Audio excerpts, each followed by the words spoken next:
Hi everyone.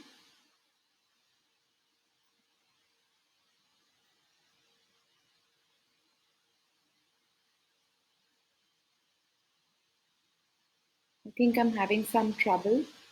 Just give me a few minutes.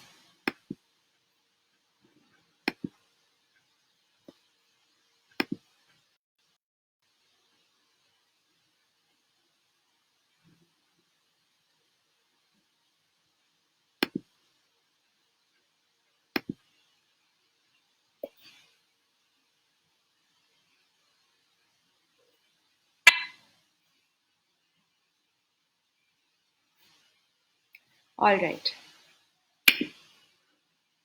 Welcome. Welcome to the live session today on managing your mental health. Okay, great. You can hear me. I can't see myself on the screen, but that's okay. We can continue. So today, my name is Megha Mawandia, and I'm here to talk to you about your mental health in these quarantine days. Earlier this week, we got another shocker of an announcement. What felt like coming freedom this week has now been extended till the 3rd of May. Do we know if this is going to end on the 3rd of May? Not really. Do we trust it? Not really. But what can we do? We need to continue, we need to survive, and we need to somehow make this function for us. So today I would like to break up my session, like last time, into three parts and address your mental health, your family's mental health, and mental health with your children in the third part. So let's start off with you, cabin fever. What is cabin fever? And what do you do about it? So it's all of you, me included, are now pros at being in quarantine. I'm sure you have noticed feelings that come in waves. There are days where it feels good, where you feel on top of the world, you feel you can do this, and the quarantine isn't really a big deal. And you cruise on this feeling of a high, and it's an invincible feeling, it's a great feeling, and you're able to get through the day with that. The next day, you wake up to seemingly a continuation of this high, and there's a crash, and there's this feeling of claustrophobia, and nothing seems to be going right, and everyone seems to be getting on your nerves, even the wind blowing through the window. We need to learn to see these feelings as they come and go, ebb and flow and change through these days in quarantine. They're never going to be the same. They're going to constantly change. So, what can I do about these changing feelings? Number one, a good tip to take care of is to start maintaining some sort of a diary, to start noticing that the feelings are changing. Because when we're in when we're in the throes of the crash of the feeling where nothing is going right, it almost feels like it's never going to become right again. And the diary plays as a reminder to tell us no, you've been here before, you've gotten out of here before, and you know how to take care of yourself. And you're going to be able to do it again. So the diary helps us to understand and accept the cyclicality of these feelings of feeling up and feeling low. The second thing that really helps in these moments, helps fight cabin fever, is when you're noticing the feelings as they come and go, to also start to notice what helped. So, on days when things are going right, what helps? Is it that you manage to do some stretches or exercises in the morning, like we're doing these lives at 7 a.m.? Is it that you've eaten something really delicious? Is it that you've had less sugar? Is it that you've watched less television? Is it that you've had a productive day of work, whatever that might look like for you? So start to notice what it is that makes it feel good so that you have a bag of tricks to utilize when it is not feeling good. While you are noticing what makes it feel good, also make it a point to notice on days that are bad. What is it that contributed to that feeling of bad? Was it an argument you had with someone? Was it that you had too much sugar that day? Diet plays a very, very, very important role in our mental health. I'm not asking you to obsess about your diet at this point, but notice it. Because sometimes it's just very small tweaks that we can self correct and realize, which helps change the state of our mental health. So try to keep away from substances that cause immediate highs or big lows, because those follow by big lows. Yeah. So, cabin fever is about noticing your feelings, maintaining a diary of those feelings. It's about noticing what are the good days and what are the bad days. About creating a self care regime. So, first noticing what worked on the good days and what didn't work on the bad days, and starting to utilize those tricks you have from the good days into the bad days. And then to start looking at a self care regime. Like I said, we're right now pros at being in this quarantine. We've been in it for long enough. So, what is it that brings you real joy in this period? Some things that parents have shared with me, clients and parents have shared with me, is one mom shared with me that she has started sleeping for 3 hours in the afternoon. And that really helps her. She's living in a joint family, there's a lot of people around, and there doesn't seem to be any private space. So, her best way to get that in the middle of the day is a 3 hour snooze nap, and that's keeping her sanity in place. A father shared with me that when nobody in his building, he lives in a small society, when nobody is there, he goes down in his building and plays football with the wall.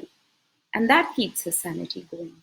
Just to be able to move freely, to have that space. He's playing in the parking lot and he's using just a wall. So he is safe, he is quarantined, but it's giving him a sense of freedom to be able to do just that much. Another another client shared with me that their 70-year-old parent who's feeling very claustrophobic in the house, their self-care regime is really about going for the groceries.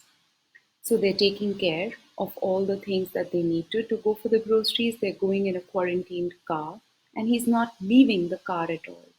But just the act of being productive and going for that grocery shopping is making him feel good, is making him feel productive, is making him feel like his mental health isn't spiraling out of control.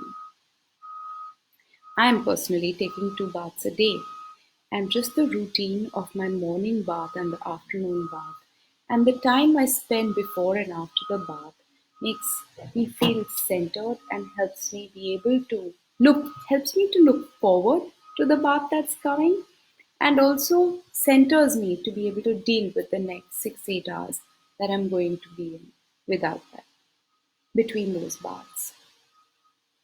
Another person who's been working with me talked about dancing.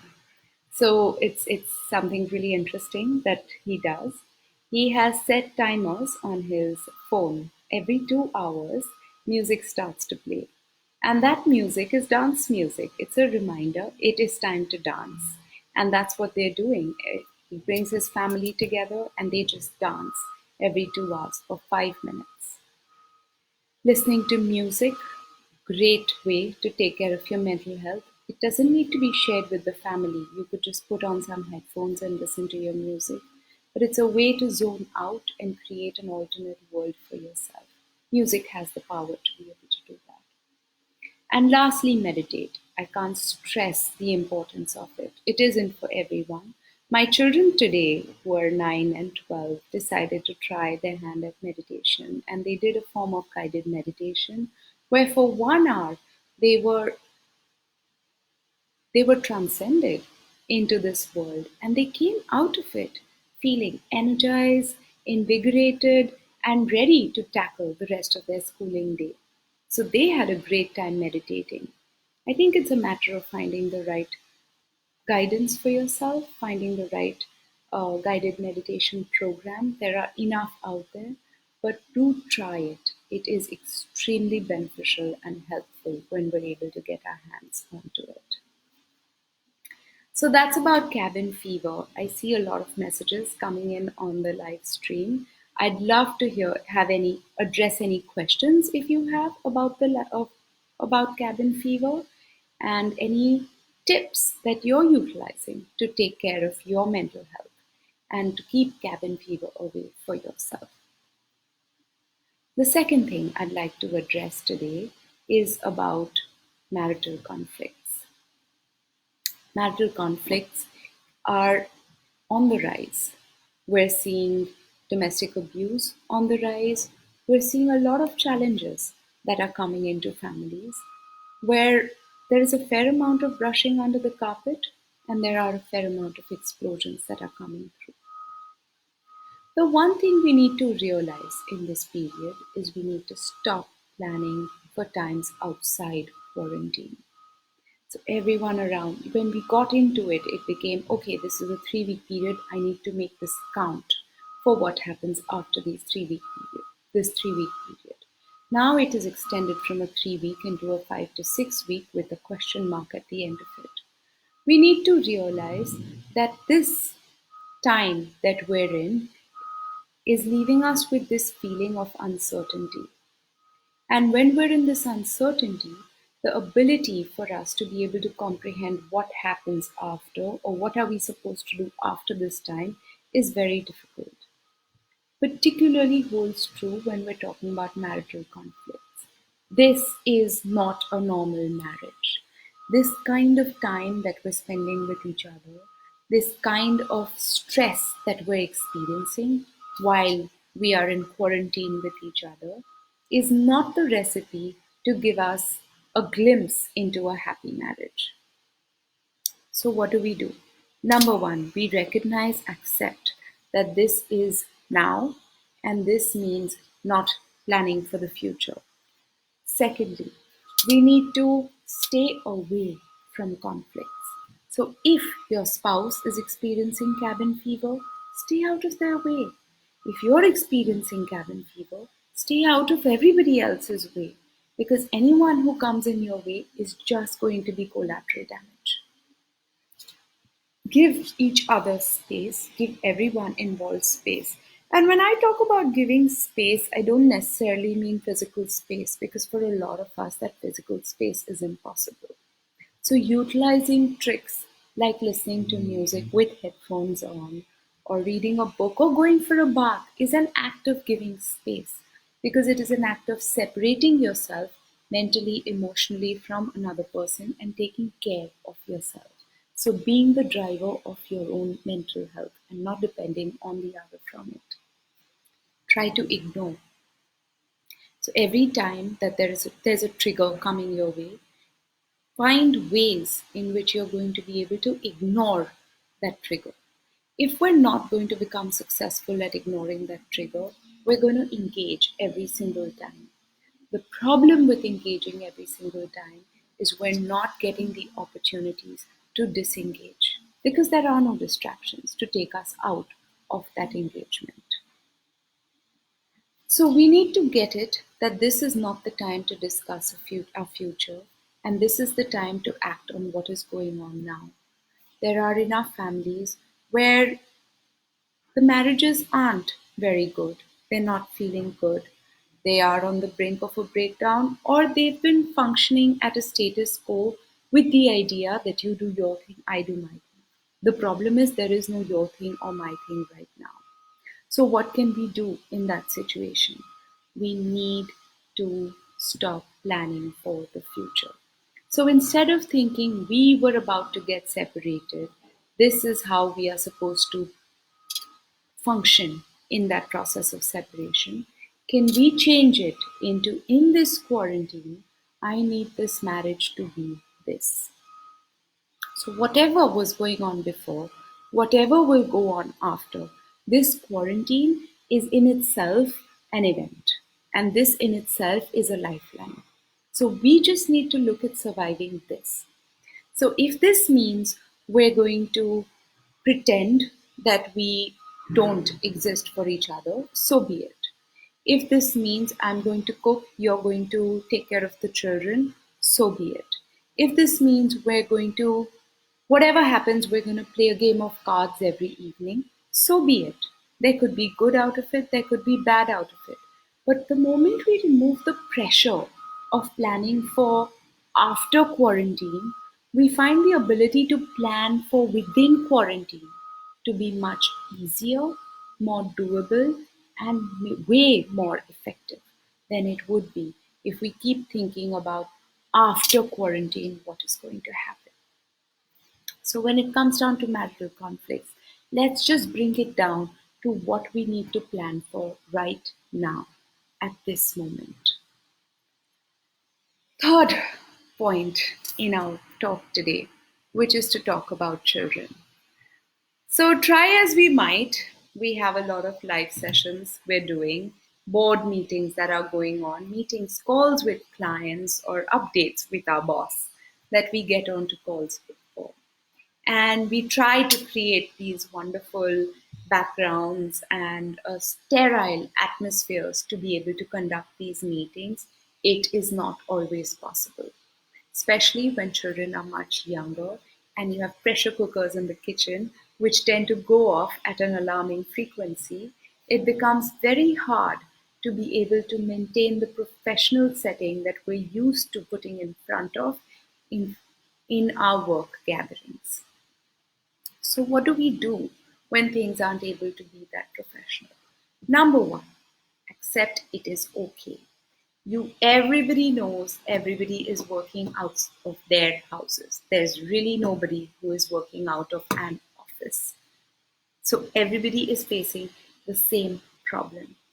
There is the fortune of some people where they have dedicated rooms, which could become their study or office, but not everybody has that privilege, and the larger majority doesn't. So, the moment we start becoming accepting about the limitations that we are in, we start becoming more forgiving of the others experiencing the same limitations. Thirdly, can we invite people into those realities? So, if you have your toddler playing around you, to just say, just so you know, we're having this meeting, but my children are around, and if you hear any voices or if the wire gets tagged, give me a few minutes to be able to get back together. Or if this is time for lunch to be prepared and the whistle is going to go off in the kitchen to say, hey, you might hear my dal being cooked. Give it a break. You're welcome to join me to eat it post quarantine days. And maybe it becomes a break in the moment in a serious session where everyone starts to swap lunch recipes or menus that they're sharing in the house. But it becomes a way to invite people into the reality of each other's houses. If you have a child around you who's extremely curious about what is going on and is trying to peek into this world of daddies or mommies, where there are people on the screen and what is it that they're doing, bring them in. Just say, my kid wants to say hi to all of you. Pick up your child, let them say hi. The moment they're able to do that, they feel less they feel less intrusion from these people on the screen. They're able to ignore those people on the screen and they go about their own business. So as a counselor, I do a lot of sessions, and since before the quarantine, a lot of my sessions have happened online. And very often, children want to peep into these sessions and say hello to me. And we have seen that whenever we allow the children to peep in and say hello, and the moment they get to know that this is a person on the other side, they lose interest in me. And they have nothing to do, and they're able to give their parent the time to be able to talk to me much more. Because I am now a familiar face and not a threat to them. So, all in all, what I'm trying to say is we need to understand that this period right now is not normal. It is not to replicate normal times and normal life. If this is not a normal period, we need to change things to be able to accommodate this period right now. So, what are the changes that we're looking for? To recap what we've discussed. Number one, we've talked about cabin fever, which is a personal feeling of claustrophobia, of walls closing in, of feeling like there's no hope left for me.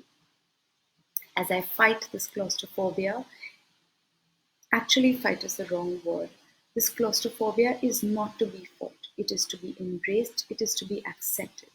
So, maintaining a diary, holding on to what is it that helps keep claustrophobia away, keep fever away, become the tools to be able to function with it. The second thing we've talked about is marital conflicts. How to stay away from each other's way when living with each other. A parent I work with put it very eloquently, where she said, I am trying to survive living with the man I chose to marry and the children I gave birth to. Because the reality is, this is not that normal marriage. So, what do we do in this abnormal marriage? We act like we did on our honeymoon, as though we don't have a care in the world, and this cocoon is our world and our reality. So try to keep the external factors away. Try to keep what will happen after the quarantine away. We are going to have a phased opening of the economy whenever it happens. So we are going to have time to process what tomorrow is going to look like when it starts. Right now, we need to focus on the today and the now. So, trying to keep those pressures away and focusing on the today is a great way to keep marital conflicts at the minimum. The third thing is how to help children, how to manage when children bomb our meetings. And what we're saying is let's make it more amicable, let's make it more transparent, let's make it more open for our children to be a part of this world and for the people on the screen to be a part of our children's world. So don't worry about the pressure cooker going off. Don't worry about your child peeping into the meeting that you have been in today. And don't worry about having a slightly disheveled appearance because of some emergency that came your way.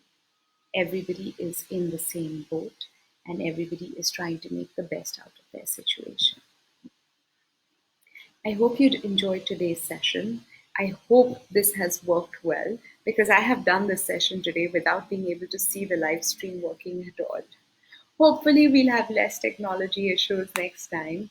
And until next week, take care, be safe, and post any questions you might have. I would love to answer them or address them in our future sessions. Take care. Bye bye. This is Megha Mawandia.